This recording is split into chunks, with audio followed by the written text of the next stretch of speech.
सरीकोट बजार यस्तो अँध्यारो छ कि बत्ती दिनमा 7 पटकसम्म जान्छ। एकदम अँध्यारो छ। यहाँ देख्ने चाहिँ केही आफ्नो गाडीहरू हेर्न सक्नुहुन्छ। सरीकोट बजार त यस्तो अँध्यारो हेर्नुहोस्, ब्याङहरूको देख्न सक्नुहुन्छ। एकदम अँधेरी रात छ।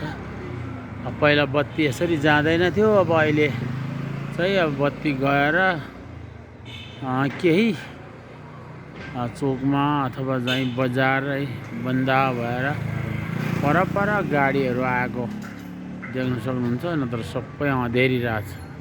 यो दोलखा जिल्लाको साटोबाटे चोकमा त यसो छ भने बजारमा त कति अँधेरो छ, कति अँधेरो छ। हेर्नुहोस्, यो ठ्याक्क 7 बजेको समय हो। यो बेलुका 7 बजे को समय।